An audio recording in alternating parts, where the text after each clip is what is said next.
आज के कार्यक्रम में आपका स्वागत है। ये हेट स्पीच, ये संत, कल्ट गुरु और ये जो हिंदुत्ववादी संगठनों का पूरा समूह जिसमें cultural group, social group, ethnic group, धार्मिक ग्रुप, संत ग्रुप, ये तरह तरह के ग्रुप जिनकी संख्या तकरीबन 2000 के आसपास और इनकी शाखाएं।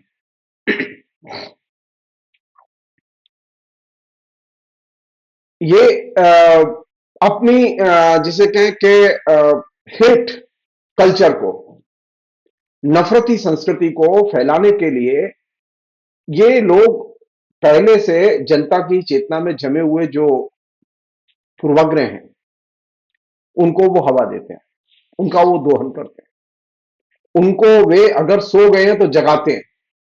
और यही वजह है कि उनको बहुत जल्दी अपना जनाधार बढ़ाने में मदद मिल जाती है।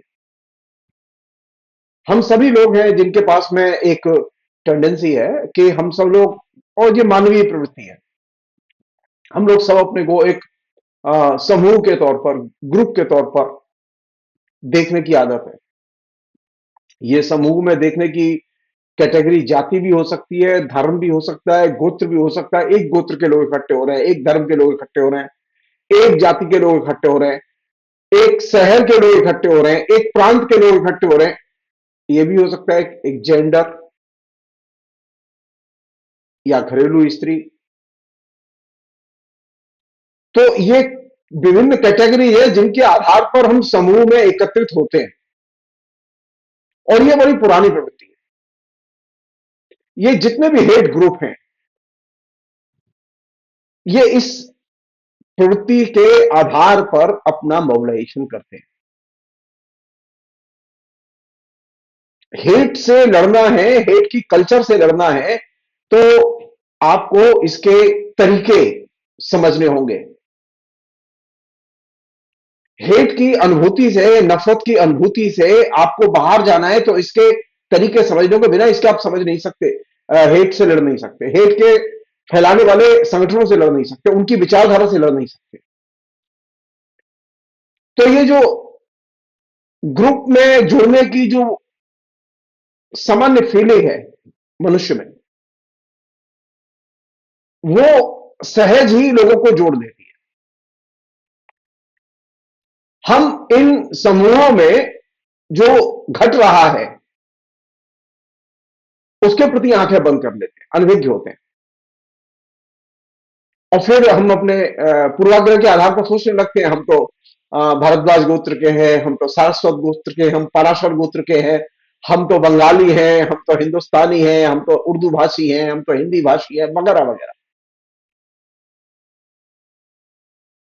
इसमें नकारात्मक और सकारात्मक दोनों ही तरह की फीलिंग आ सकती है। और व्यक्ति जो है अपने को समूह के एक सदस्य के तौर पर देखता है, समूह के प्रतिनिधि के तौर पर देखता है, और ये जो चीज है इसको ये तमाम हेट समुदाय कैश करते हैं।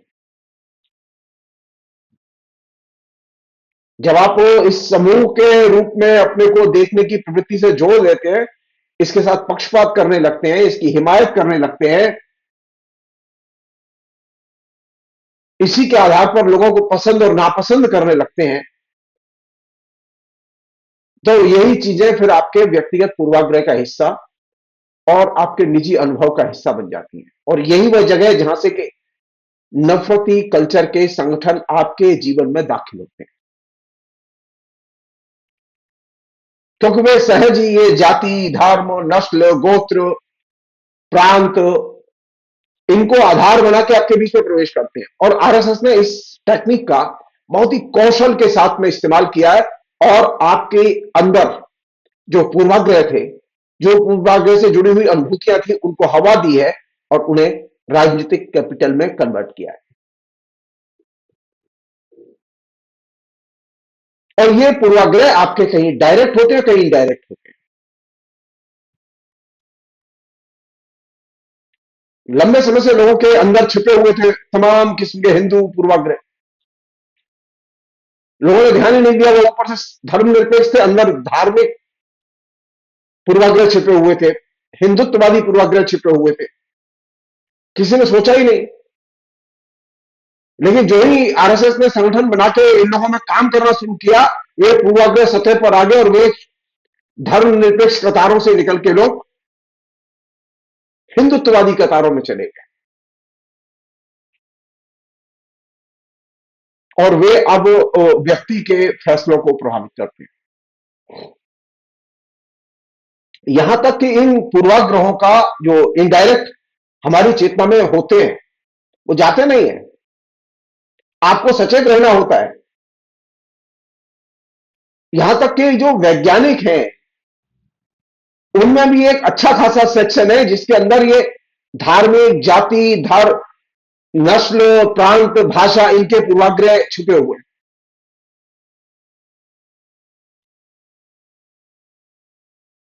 अच्छी खासी संख्या है वैज्ञानिकों की जो ये मानते हैं ईश्वर की सत्ता है, मैं हिंदू हूं। अब कर लीजिए बहस।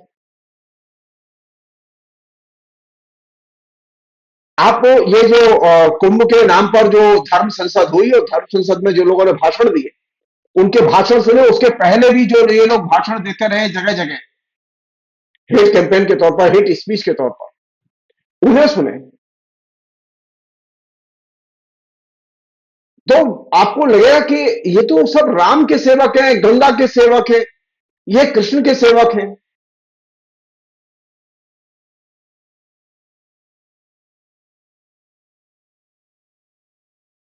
और ये कृष्ण के, राम के सेवक के नाम पर हेट स्पीच दे रहे हैं।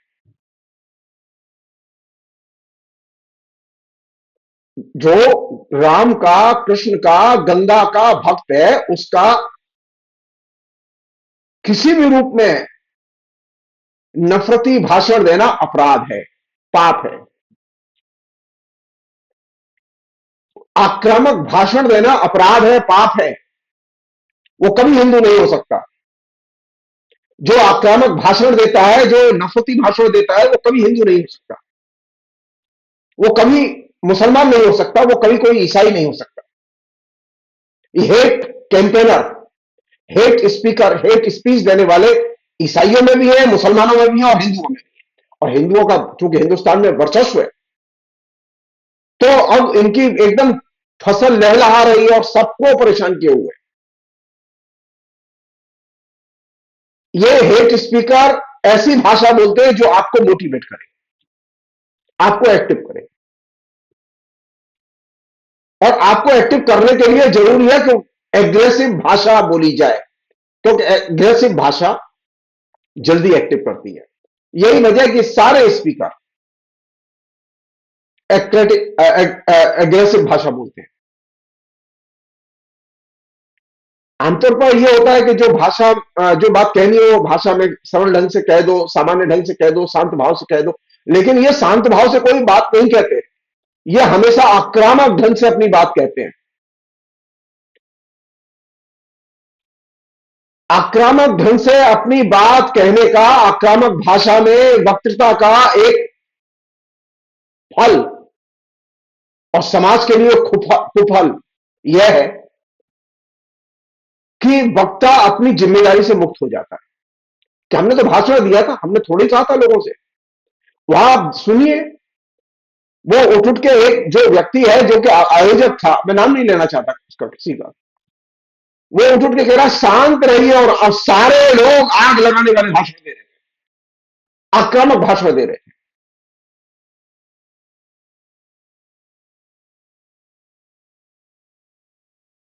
कहां से देखेंगे आप आक्रामक भाषा? वो भी धर्म के नाम पर, मंदिर के नाम पर, जाति के नाम पर, गोत्र के नाम पर, नस्ल के नाम पर, प्रांत के नाम पर। यह आक्रामक भाषा हेट स्पीच का हिस्सा है, यह नफरती भाषा है। ये जो तमाम किस्म के हेट ग्रुप जो हमारे बीच में सक्रिय हैं, उनमें ऐसे भी लोग हैं जो कि आरएसएस के कई साला पाठ्यक्रम से निकल कर आए। आरएसएस में कई लेयर पर शिक्षा दीक्षा की व्यवस्था है। और ये जो कई साला पाठ्यक्रम है, इस कई साला पाठ्यक्रम का आइडिया मूलतः सबसे पहले हिटलर ने जर्मनी में अपनी पार्टी में लागू किया था। और अमेरिका में इन दिनों जो ईसाई फंडामेंटलिस्ट हैं, उनके यहां कई साला पाठ्यक्रम, कहीं 1 साल का, कहीं 2 साल का, कहीं 3 साल का, कहीं 4 साल का, ये पाठ्यक्रम वहां पढ़ाया जाता है और उसकी शिक्षा दी जाती है, और किस तरह से ईसाई फंडामेंटलिस्ट बना जाए, इसकी बाकायदा दिमागी धुलाई की जाती है।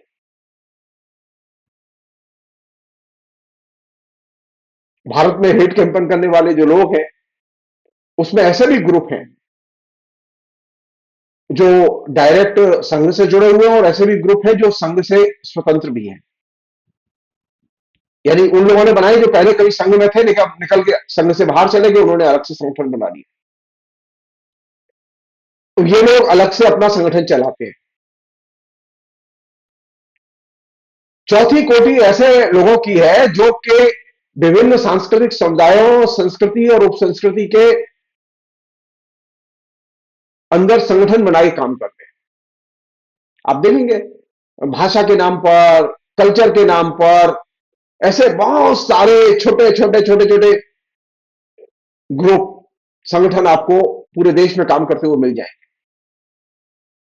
और ये सारे के सारे संगठन उनकी अम्मा एक ही है, आरएसएस।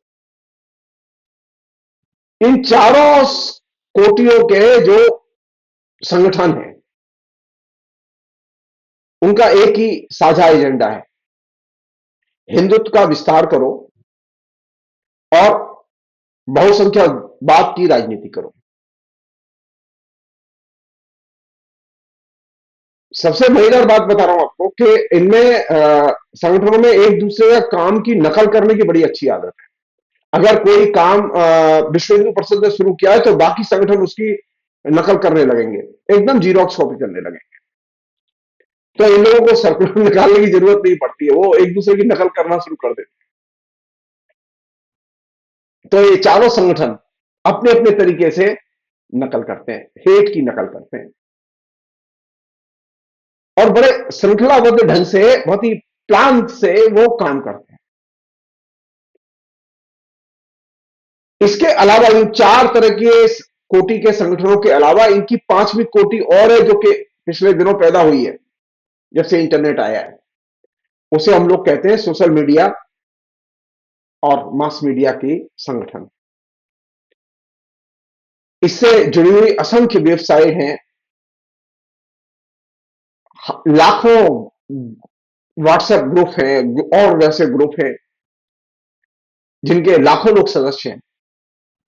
फेसबुक पर समूह है, फेसबुक चैनल्स हैं, यूट्यूब चैनल है। ये एक बहुत बड़ा एरिया है जो कि इनके कम्युनिकेशन का एरिया है।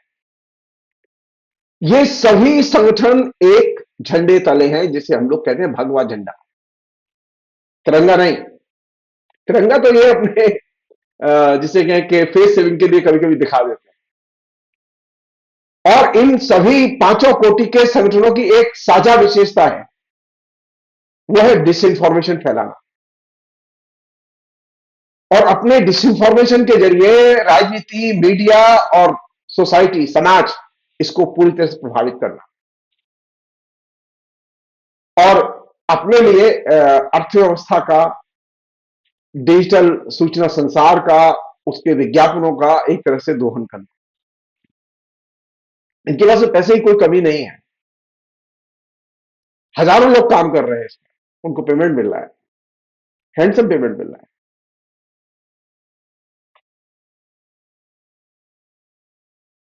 इस पूरे के पूरे मॉडल की मीडिया में खूबी है कि वे ऐसी सूचना पेश करते हैं जो तुरंत प्रतिक्रिया पैदा करे। वे जब भी कोई सूचना प्रसारित करते हैं, तो वो तुरंत प्रतिक्रिया पैदा करती है। इस बेसिक मॉडल पर उनका पूरा का पूरा हेट ग्रुपों का, जो 5 कोटि के ग्रुप है, इनका पूरा का पूरा वैचारिक ताना बाना टिका हुआ है। और जो ही ये प्रतिक्रिया शुरू होती है, ये एक धारावाहिक प्रभाव उसमें सूचनाओं का, डिजिटल फॉर्मेशन का बनाए रखते हैं, एंगेजमेंट का बनाए रखते हैं। और ये डिसइंफॉर्मेशन का जो धारावाहिक प्रवाह है,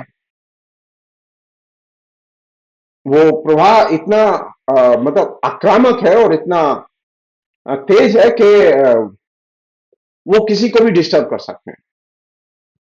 वो जिसे हम लोग कहते हैं ना, वो जो गाली देने आ जाते हैं लोग, वो सब भाड़े के लोग हैं। ट्रोल जिसे कहते हैं, गाली वालों के लिए ट्रोल, सोशल मीडिया में गाली देने वालों के लिए ट्रोल शब्द इजाद किया अंग्रेजी वालों ने। जो ट्रोल जो है, वो असल में वो है जो कि गाली देता है, वो किसी को भी परेशान कर सकता है। और ये जो ट्रोल है, ये वो डिसइंफॉर्मेशन का जो एकदम अजस्र प्रवाह है, इंफॉर्मेशन का प्रवाह नहीं है, डिसइंफॉर्मेशन का अजस्र प्रवाह।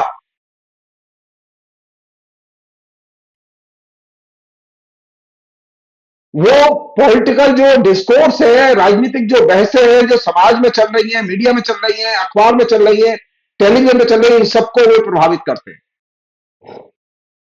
और अपने इस डिसइंफॉर्मेशन के प्रवाह के जरिए वे राजनीतिक उत्पीड़न भी करते हैं, सामाजिक और सांस्कृतिक उत्पीड़न भी करते हैं, और बीच बीच में धमकी भी देते हैं। और ये काम कुछ मैन्युअली होता है, कुछ ऑटोमेटिक स्वचालित अकाउंट की इसमें बहुत बड़ी भूमिका है।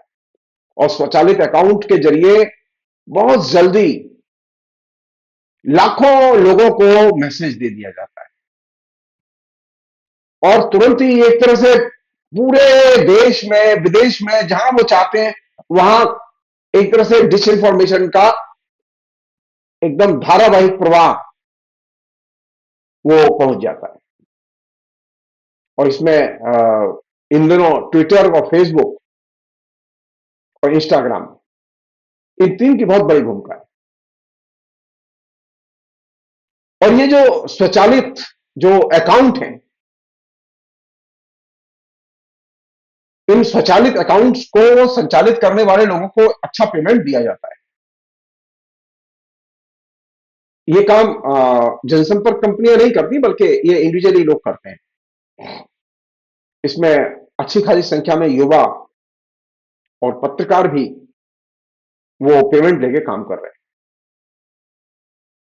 और ये एक तरह से डेमोक्रेसी और पॉलिटिकल डिस्कोर्स, इसके विध्वंसक की भूमिका अदा कर रहे हैं। ये जो प्रतिक्रिया केंद्रित जो डिसइंफॉर्मेशन है, जो कि इस तरह के हेट कैंपेनरों के समूहों की कॉमन विशेषता है, उसमें जो वास्तव जगत है, जो रियल सोसाइटी है, उस रियल सोसाइटी की समस्याओं को, उसके बारे में सोचने की पद्धति को, प्रक्रियाओं को बहुत गहरे प्रभावित किया है। ये जो डिसइंफॉर्मेशन का जो प्रवाह है, इसने लोगों को रियल सूचनाओं से एक तरह से रियल प्रॉब्लम पर सोचने से एक तरह से वंचित कर दिया है, उनका ध्यान हटा लिया है। और ये डिसइंफॉर्मेशन अब लोगों को नियंत्रित करने का काम करती है। डिसइंफॉर्मेशन को कोई नियंत्रित नहीं कर सकता, खासतौर पर हेट कैंपेनर ग्रुपों की जो डिसइंफॉर्मेशन कैंपेन है, उसे कोई नियंत्रित नहीं कर सकता, वो अनियंत्रित है। न उसे सरकार नियंत्रित कर सकती है, न उसे कोर्ट नियंत्रित कर सकता है, न उसे संगठन नियंत्रित कर सकता है, यहां तक कि प्रधानमंत्री भी नियंत्रित नहीं कर सकते उसे, जब तक कि वो अपना बेसिक आधार और स्वरूप न बदले। तो कोई ये सोचे कि हम उसे उन्हें नियंत्रित कर लेंगे, वो गलतफहमी दिमाग से निकाल देनी चाहिए। और ये जो डिसइंफॉर्मेशन को फैलाने का, हेट ग्रुपों का जो तरीका है, उसने बड़ी संख्या में समाज को, राजनीतिक दलों को, बुद्धिजीवियों को, शिक्षितों को प्रभावित किया है। और वे उनको प्रभावित ही नहीं किया, वे उसके अनुकूल यानी डिसइंफॉर्मेशन के अनुकूल एक्शन में रहते हैं, जो उसकी सबसे खतरनाक चीज है। और उनके अंदर एक विभ्रम भी पैदा किया, उनकी राय बनाई है। इस दृष्टि से अगर देखेंगे तो आपको ये बहुत ही इंप्रेसिव डिसइंफॉर्मेशन कैंपेन लगे।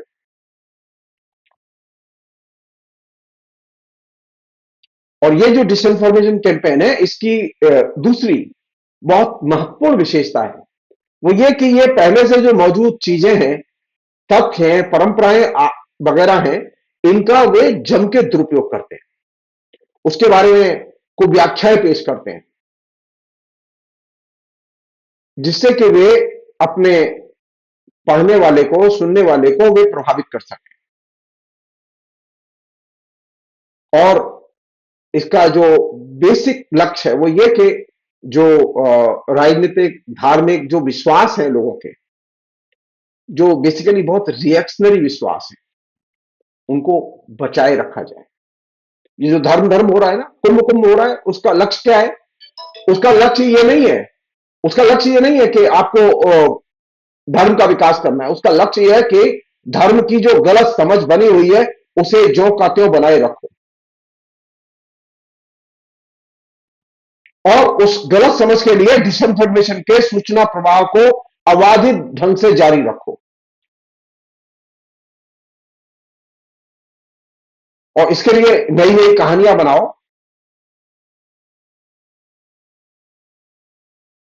नए नए विश्वास पैदा करो, और डिसइंफॉर्मेशन का अजस्र प्रभाव बनाए रखो।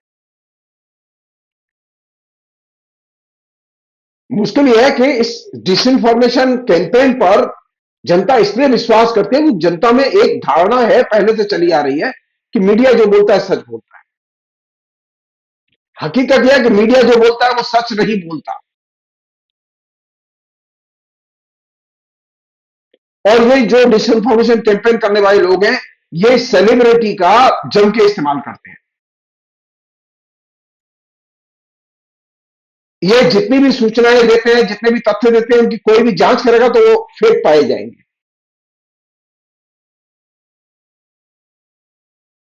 लेकिन होता यह है कि जो ये डिसइंफॉर्मेशन कैंपेन के जरिए सूचनाएं जारी की जाती हैं, वे सूचनाएं मीडिया भी प्रसारित करता है। तो लोगों को लगता है कि जब मीडिया प्रसारित कर रहा है, इसका मतलब सूचना सही होगी। हकीकत यह है कि डिसइंफॉर्मेशन के समूहों के जरिए प्रसारित सूचनाएं मीडिया में आ रही है, जगह बना रही है, और वे पहले से प्रचलित जो लोगों की धारणा है कि मीडिया सच बोलता है, इस धारणा का वे दुरुपयोग कर रहे हैं, और इसका वे पॉलिटिकल ध्रुवीकरण के लिए इस्तेमाल कर रहे हैं, हिंदू ध्रुवीकरण। इसने एक डिसइंफॉर्मेशन का बहुत ही स्पीड से चलने वाला जो है एक तरह समूह और उसकी परिस्थितियां निर्मित की, जो कि बहुत ही खतरनाक और चिंता की चीज है। एक अन्य चीज और आखिरी चीज इस पूरे प्रसंग में, वो ये कि ये जो डिसइंफॉर्मेशन कैंपेन जो तमाम हेट समूहों के जरिए जारी है पिछले 12-13 साल से, एक्चुअल में इसके मोदी के आने के पहले से इसकी एक्सरसाइज शुरू हो गई थी, और मनमोहन सिंह की सरकार ने इस पर पाबंदी नहीं लगाई ठीक से, ध्यान ही नहीं दिया इस पर।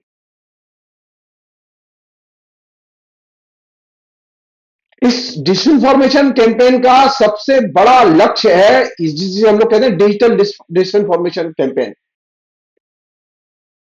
उसका सबसे बड़ा लक्ष्य यह है कि जनता की जो रियल आकांक्षाएं हैं और रियल जगत है, उससे जनता को एक तरह से अलग किया जाए, कट ऑफ किया जाए, और जनता को अंध प्रचार का हिस्सा बनाया जाए, ब्लाइंड फॉलोअर, अंधानुकरण की प्रवृत्ति का उसके जीवन में, उसकी आदतों में एक तरह से रोपण कर दिया गया है।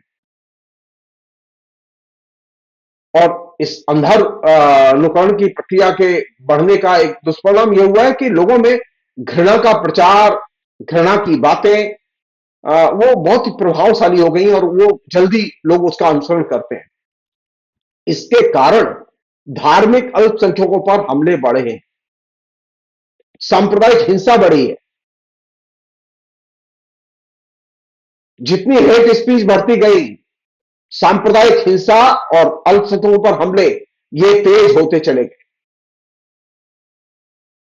और जान लीजिए आप, ये सिलसिला जारी रहा तो ये जनसंहार तक जाएगा।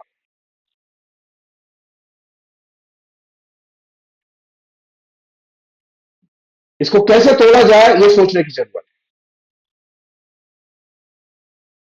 आप ध्यान रखिए, ये जो म्यांमार में जो बौद्ध हैं, उन बौद्धों ने इस हेट कैंपेन का रोहिंग्या मुसलमानों के खिलाफ में जम के पूरे ग्लोबल मीडिया में दुरुपयोग किया और आज सारी दुनिया की जनता को रोहिंग्या मुसलमानों का एनिमी बना के छोड़ दिया।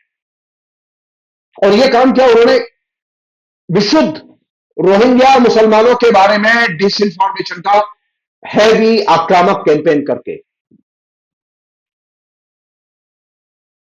रोहिंग्या मुसलमान मास्सेकर के शिकार हुए हैं। भारत में कभी भी यह घटना घट सकती है।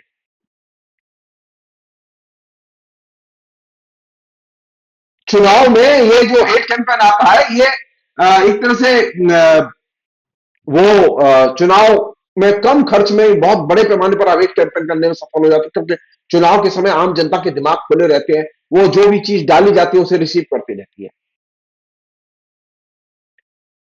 और ये जो हमारे यहाँ जो सत्ताधारी लोग हैं, ये अभी हेट कैंपेन का जम के इस्तेमाल कर रहे हैं। और ये जो पद्धति है, ये केनिया में देखी गई है, ये म्यांमार में देखी गई है, कोरिया में देखी गई है, फिलीपींस में देखी गई है।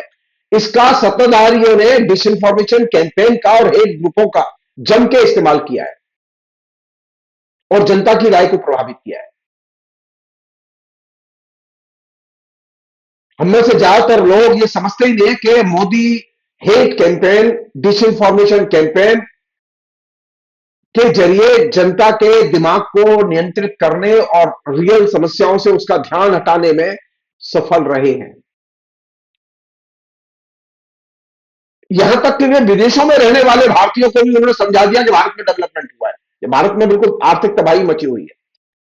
नरेंद्र मोदी जब सरकार में आए थे तो उस समय भारत की जीडीपी ग्रोथ थी 8 से लेकर 9% और आज 6% से नीचे है। ये साधारण सी चीज नरेंद्र मोदी के जमाने में अर्थव्यवस्था के ह्रास का एक तरह से आदर्श मानक है। लेकिन विदेश में जय हो मोदी, जय हो मोदी, मोदी है तो डेवलपमेंट है। तो हेट ग्रुप जो चीज क्रिएट करते हैं, वो आपको वास्तव जगत और वास्तव जगत की समस्याएं वो देखने से वंचित कर देते हैं। हेट ग्रुप अपने डिसइंफॉर्मेशन के जरिए आपके दोस्तों से आपकी दुश्मनी खत्म कर देते हैं। हेट ग्रुप अपने डिसइंफॉर्मेशन कैंपेन के जरिए आपकी अपने राष्ट्र से जो राष्ट्रभक्ति है उसे छीन लेते हैं। अब आप सिर्फ अब आप सिर्फ शासक के भक्त होंगे। आपसे जो कहा जाएगा, जो डिसइंफॉर्मेशन दी जा रही है, आप उस डिसइंफॉर्मेशन के फॉलोअर होंगे। और ये एक तरह से व्यक्ति के निजी विवेक और उसके निजी अस्तित्व उसका एकदम क्षय है। और ये डिसइंफॉर्मेशन कैंपेन की और हेट ग्रुपों की सबसे बड़ी उपलब्धि है। फिलहाल इतना ही। बहुत बहुत शुक्रिया। Thank you.